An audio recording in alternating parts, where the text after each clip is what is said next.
Good afternoon, everyone. It's David Porter, and I'm going to try to make a video in a crowded cafe and see how much background noise interferes with my voice.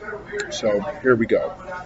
Today, the topic is personal safety on foot. Number one, do not walk at night unless you absolutely have to. If you absolutely must walk at night, do not walk alone at night. If you absolutely must walk alone at night, do not wear earbuds. Do not text. Do not talk on a cell phone. You don't want to cut off your sense of hearing. Why deprive yourself of one of your senses? You don't want to do that. You don't want to walk around with earbuds in. Nor do you want to be distracted by texting or talking into a cell phone. More about the cell phone later. There can be a place for that. More about that in a minute. You're going to be much better off walking with other people instead of alone, because a single person is a much more attractive target than a group of persons. And once again, I want to emphasize that these personal safety measures are not a guarantee that you will always be safe at all times, everywhere. You will decrease the probability of criminal victimization, and you will be safer. It's a matter of degree. It's a matter of giving yourself as many options as possible. And as I've said in my other videos, paraphrasing Tim Kennedy, don't ever be hard to kill. And I extend that to be difficult to rob, mug, rape, or otherwise accost, or otherwise be accosted or victimized. Do every single thing you can to make it extremely difficult for the bad guys. Exercise every option available to make it difficult for the bad guys, so that if someone tries to victimize you, it's going to be the hardest thing they've ever done in their life. Don't make it easy. Okay, so another important thing for walking alone, if you must walk alone at night, get one of these.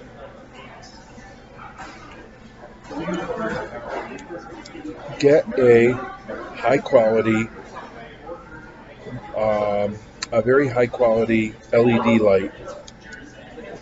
This is what brand is this? This is a Bushnell Light. It goes for about, let's get it out of the way, get my head out of the way so you can see it.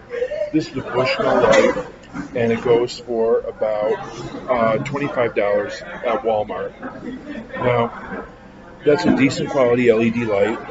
You can buy a much higher quality brand of light called a Surefire, and those are available on Amazon, and they range up to $200 for a small LED light similar to what I showed you. Now, why carry an LED light besides the obvious? It helps you see in the dark.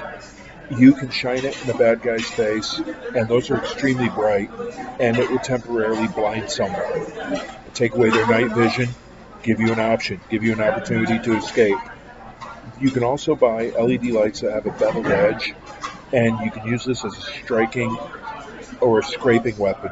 The beveled edges are also called DNA catchers, because you may scrape a little bit of the bad guy's tissue off on the beveled edges for later DNA identification.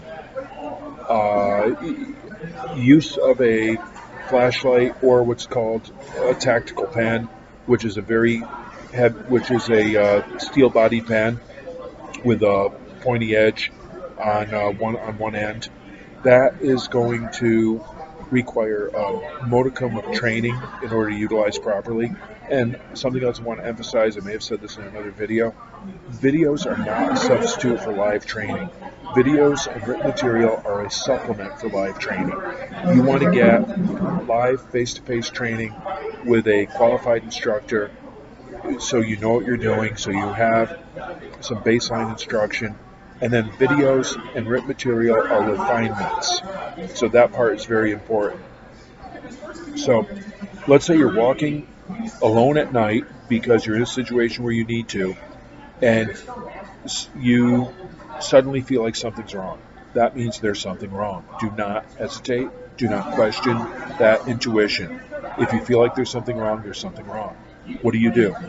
Options include get moving, and if your car is nearby, get to your car as fast as you can. Get in your car, lock the door, and drive out of there. Get out of there. Remove yourself from the situation. And speaking of which, your car keys should be in your hand at all times. When you're approaching your vehicle or approaching your front door, you do not want to fumble with your keys because this can cause a delay, and if a bad guy's nearby, this is going to be taken advantage of. And also, don't bother interlacing your keys between your fingers as a striking weapon. That short answer, it probably won't work, and it's just not a good idea. There are much more effective ways to defend yourself. It's a self-defense myth. More detail about that in another video, but it doesn't work well enough or reliably enough to bother doing it, given that there are many alternatives. What if you are nowhere near your car? You're leaving work and someone is approaching you. And by the way, everybody, someone has no business walking directly towards you on an intercept course at nighttime in a dark parking lot while you're alone. They're up to no good. You need to take immediate action. Again, if you're close enough, get to your car. Sprint to your car if you have to. Get in, lock the door, get out. If you're closer to your workplace and you can get back inside, the door's not locked behind you, or you can access keys quickly, head back to your workplace. If you're walking down the street and there are businesses open, get into a someone's open store or a restaurant or bar or whatever. Get someplace where there are light, noise, people, witnesses, cameras. Let's say none of those things are options. This is where your cell phone comes in.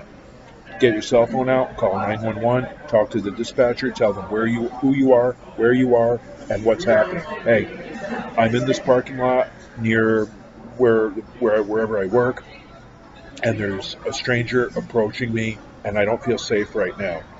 You can do that. Call 911 dispatch, and if the bad guy hears you doing this, that may be enough to deter them. If not, you're into some damage control, or at least help is on the way. Okay, so those are a few tips for personal safety on foot. And like I said, I am currently in a pretty crowded deli, and I hope that the microphone on my laptop is able to pick up my discussion without too much interference from background noise. We'll play it back later and find out, and if it turned out well, I will plan on posting it to my YouTube channel. All right, everyone, thank you for watching, and please be safe.